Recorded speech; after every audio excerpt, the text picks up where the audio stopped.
Ready? Start. The appellant assails his conviction under sections 376, 323 and 341 of the Indian Penal Code, in short IPC, sentencing him to 7 years, 1 year and 1 month respectively, with fine and a default stipulation.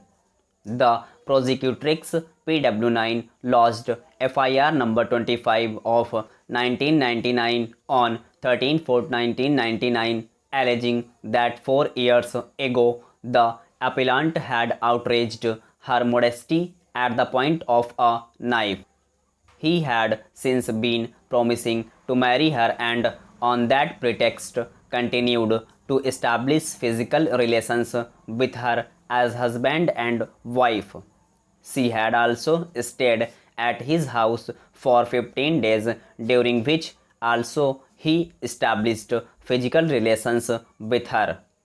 5 days prior to the lodging of the FIR, the appellant had established physical relations with her on 9/4/1999.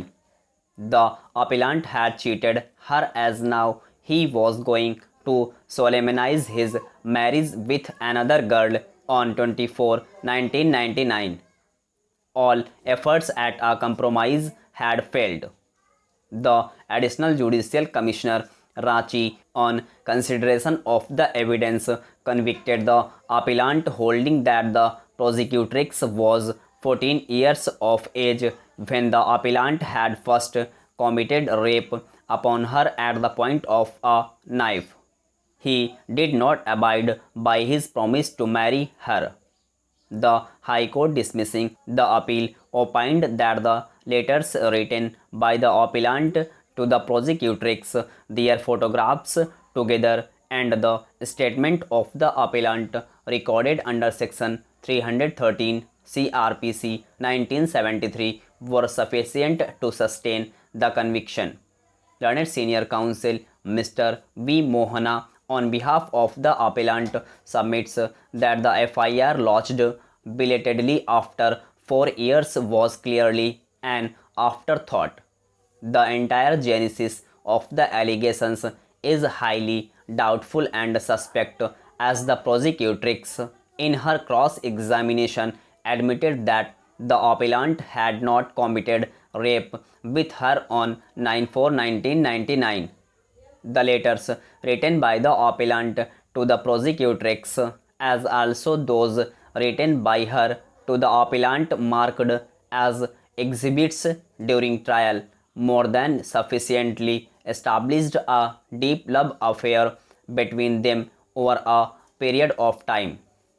The prosecutrix was aged approximately 25 years, as opined by PW10, the doctor who medically examined her on 14/4/1999. The physical relations between the appellant and the prosecutrix were consensual in nature, occasioned by their love affair. No offense under section 375 IPC is therefore made out. The questions put to the appellant under section 313 CRPC 1973 were very casual and perfunctory, leading to denial of proper opportunity of defense, causing serious prejudice to him by denial of the right to a fair trial. The marriage between them could not materialize due to societal reasons, as the appellant belonged to the scheduled tribe while the prosecutrix was a Christian.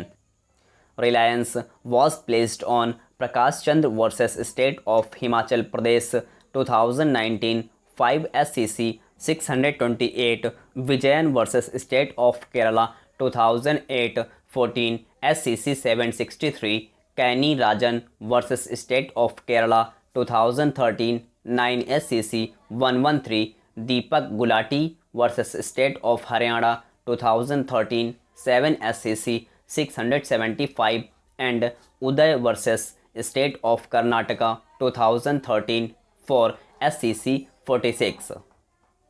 Mrs. Pragya Baghel, learned counsel for the state, submitted that the prosecutrix stood by the allegations during trial. The delay in lodging the FIR has been sufficiently explained by reason of the compromise efforts which failed to materialize.